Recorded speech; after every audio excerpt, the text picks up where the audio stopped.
Hey guys, Ryan here, and today I'm going to bring you a video in one of my favourite premium tanks, and also my primary silver earner, the Minotaur KV5, which is one of the 3 tanks that came out late November, early December for 3 days last year, with a 75% silver booster.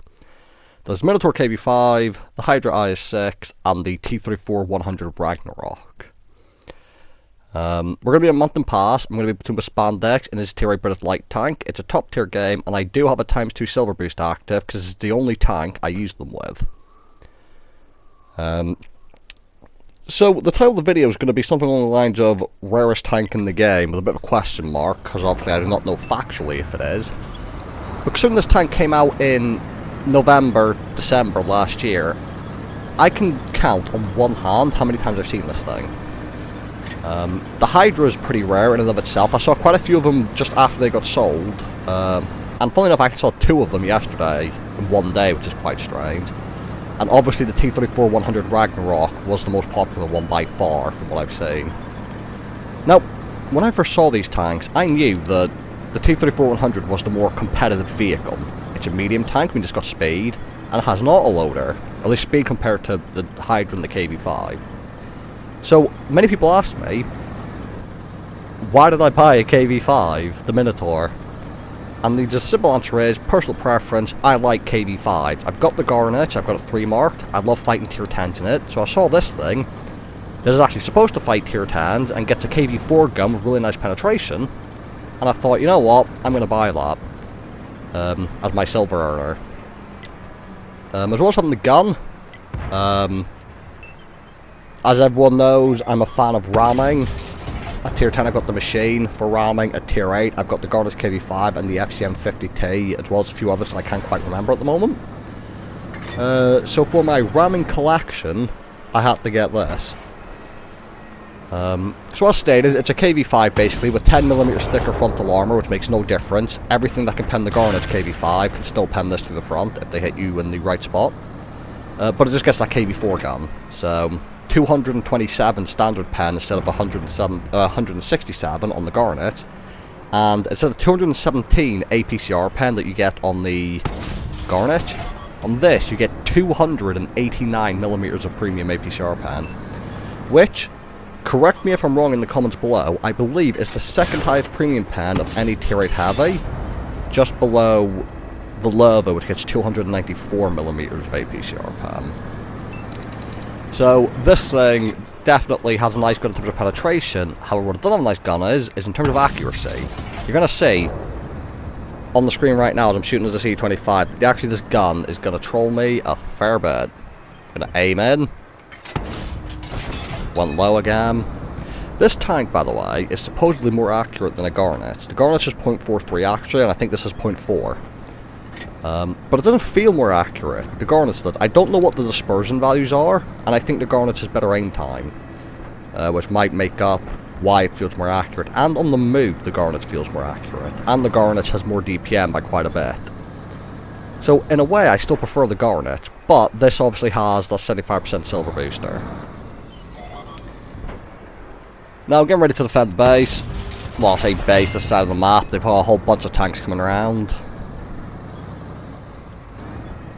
And you see basically what you do in KV5 is you just constantly move backwards and forwards while angling the front of your tank and hope that they miss the actual drone on the front.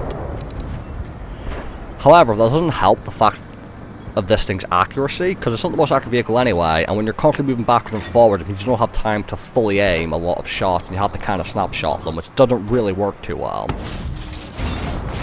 The light tank absolutely shit on me by driving forward and stopping right as I fired. It's a bit upsetting. The British light's actually wrecking me right now. I did get a snapshot into him. And these are the kind of tanks I tend to struggle with. Something like a Tiger, which is accurate, and the British light tanks, which are accurate compared to other lights, and a Patriot, which is pretty accurate. Accurate tanks are the bane of your life, because obviously they're going to have a much easier time hitting the weak point.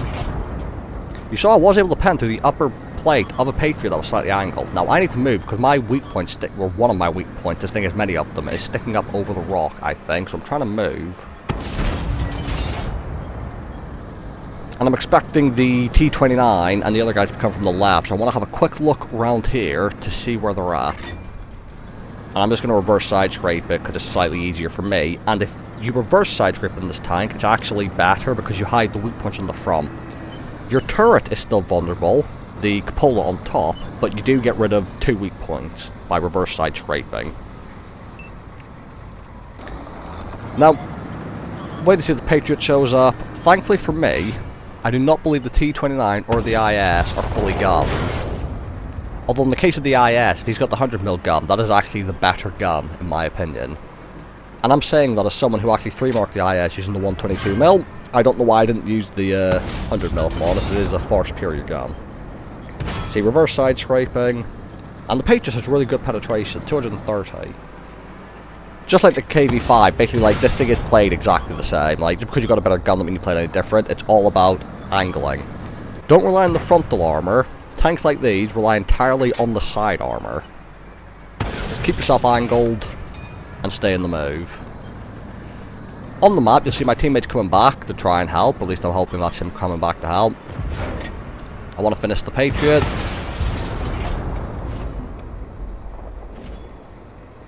And so far I'm up to just under 3,200 damage and 1,000 assistance. And I've blocked 2k. Now I've almost got this tank 3 marked. I've lost a bit of percentage recently because I tend to not play this thing too intelligently. I get myself killed a lot trying to go for the ram. Even though there's like 5 enemy tanks around the corner, I'll go around there to try and ram someone. As well as that, you see, even when I'm on low hit point, I'm not afraid just to expose my tank to try and bounce. And really, that's also a result of this thing just being so good at earning silver, that, you know, it don't really matter what you do, you tend to make pretty good silver on this thing. Now, I'm going to make a mistake in a bit. Where I want to go is over towards the bridge. I'd like to sit down there in order to defend. However, as the teammate pings up towards our base, this was during the period where I noticed a lot of people capping, which is just World of Tanks in general recently. It feels like a lot more people are capping more than usual, so I was going to start heading towards base to try and stop the enemy from capping in case there was someone sneaking around. But as I'm going to be making my way back, our teammate is in a shitty position in terms of him getting back now because there's a T-69 in the way. As well as that, the TD on the enemy team is a Diamondback, you know, fairly nice gun and really annoying armor. It's the kind of armor on the Diamondback that when I use it, gets penned at 500 meters by tanks I can't see straight through the superstructure. And when I'm fighting against it, my Jagdpanzer E100 just bounces off the flat part of its superstructure at, I think I was 7 meters away from one. So it's a pretty well armored tank, so long as I'm not playing it. Now the Oho's in the way here, and I've got APCR loaded. I'm trying to hit the flat part at the top of the Diamondback with my 289mm of penetration. Just remember how much pen I've got. That's not working. Diamondback armor too good, especially when he's using gun depression. And because he's a one-shot, like I'm thinking if I could just kill him, that'd be great. And what's going to happen is I'm actually going to load high explosive. I can see that tank near our artillery, but again, I'm just trying to kill the Diamondback. I'm trying to get a shot at Diamondback, but the Oho's getting in my way. 5 damage. Now this obviously is a 107mm gun, just like the regular KV5, but you get 20 more alpha. As I said, KV4 gun, 320 alpha. Oho's dead, Diamondback's still alive. Trying to snipe the lower plate, not happening. Also, he's got a ridge line to hide behind, so he can just go hold down and not even show his lower plate. And I'm just in a shit position now, because there's T-69, there's Diamondback coming, there's the tank behind me, and if I'd have gone to the bridge, I'd be able to kill the T-69, and I'd have had a much better defense parameter, as it were. So my mistake was trying to win this game by going to stop any potential base cap. What I should have done is go to the bridge, let them cap out if they wanted to, and I would have got more damage. So the 53 TP, I'm going to angle my tank for anyone in front, as well as angling for the 53 TP behind. But the Diamondback, who has the invincible armor, is going to be able to pick me up. Irrelevant of the misplay at the end, because I tried to win instead of going for damage. Still a really good game, and thanks to my ×2 silver boost and this thing's base silver bonus, 368,000 credits profit, 4,600 damage, 1,000 assistance. This was a high caliber, 2,600 blocked, most damage on both teams.